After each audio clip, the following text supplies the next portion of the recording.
लेकिन किशोरी लाल जी को कोई लड़की पसंद ही नहीं आती थी और उसकी एक ही वजह थी, किशोरी लाल जी का लालची होना।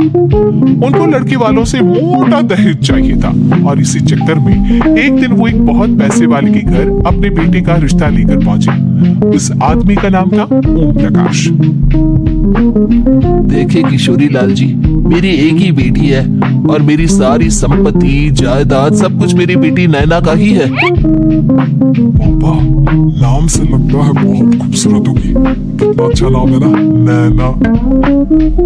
ओ वैसे बात तो सही है आपकी। अब इतना पैसा है, जमीन जायदाद है, इकलौती बेटी, आप भी क्या करेंगे? सब कुछ उसे ही देंगे ना। बिल्कुल ठीक पहचाना आपने। बस बेटी की शादी और सारी जायदाद उसके नाम। पापा, बिना देखे हाँ कर दीजिए ना। इतना अच्छा रिश्ता फिर कहाँ मिलेगा? माला माल हो जाएंगे हम। मैं अपनी बेटी को बुलाता हूँ। अरे नहीं नहीं नहीं, आपकी बेटी का नाम नैना है, सुनकर ही लगता है बहुत सुंदर होगी। रहने दीजिए अंकल, मैं तो आपकी बेटी के नाम से इतना खुश हो गया हूँ कि उसे बिना देखे शादी करने को तैयार हूँ। अब तो मैं उसका चेहरा सीधे शादी के बाद ही देखूंगा।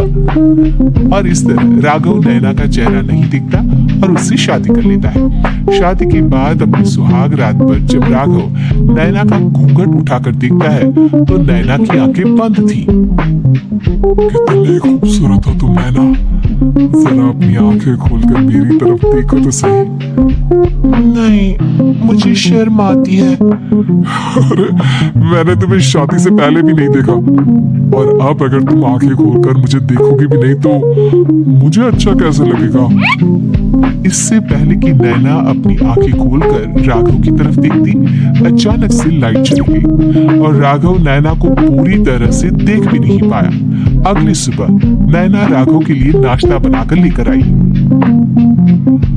अरे ये क्या, आधा पराठा सीखा हुआ है और आधा बिल्कुल कच्चा। ये तुमने क्या किया नैना? बहू, तुमने क्या आधा पराठा तवे से नीचे लटका कर रखा था, जो आधा सिका है और आधा कच्चा? मुझे जितना दिखेगा उतना ही तो सीखूंगी ना पापा जी। जहाँ जहाँ मुझे नजर आ रहा था वहाँ मैंने सीख लिया, जहाँ जहाँ नहीं दिखा वहाँ कच्चा रह गया होगा। इसका क्या मतलब है?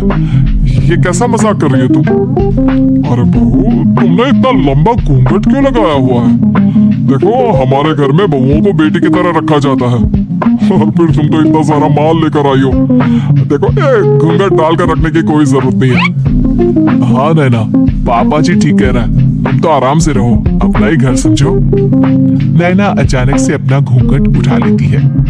अरे ये क्या पापा, नैना की तो एक आंख फूटी हुई है। नाम से नैना, लेकिन ये तो कानी बहू निकली।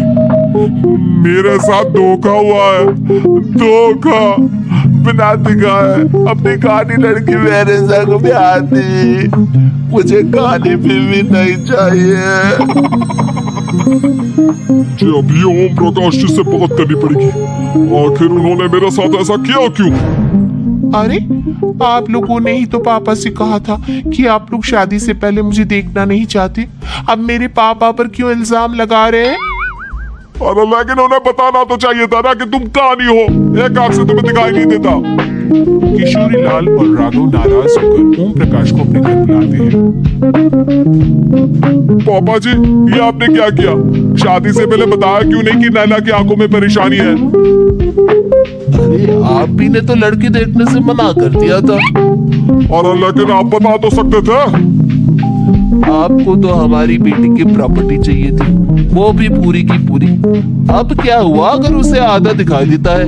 प्रॉपर्टी तो आपको पूरी मिल गई ना। और ये क्या बात हुई? मेरी शादी प्रॉपर्टी से नहीं, आपकी बेटी से हुई है। अब ये तो पहले सोचना चाहिए था, तब तो मेरी प्रॉपर्टी देखकर तुम्हारी जुबान लप लप आ रही थी। लेकिन मैं कानी लड़की को अपनी बीवी बनाकर नहीं रख सकता। पापा कुछ करिए ना आप। हाँ, करता हूँ। देखिए ओम प्रकाश जी, आप हमारे साथ ऐसा नहीं कर सकते। और तुम देखो, अगर तुमने मेरी बेटी से शादी तोड़ी ना, तो जो भी प्रॉपर्टी मैंने तुम्हें दी है वो तो पूरी की पूरी वापस ले लूंगा, और आधी प्रॉपर्टी तुम्हारी भी लूंगा। अरे मेरी आधी प्रॉपर्टी भला क्यों लेंगे आप? इसलिए क्योंकि मेरी बेटी को आधा नजर आता है, और उसकी नजर अभी तक तुम्हारी आधी जायदाद पर ही पड़ी है। अब तुम उसे घर से निकालोगे तो कुछ तो लेकर जाएगी ना। और अगर हम आपकी बेटी को अपने घर की बहू बनाकर रखे तो तुम्हारी पूरी प्रॉपर्टी तुम्हारी ही रहेगी, और जो मैंने तुम्हें दिया है ना, उसमें से बस मैं आधा लेकर जाऊंगा।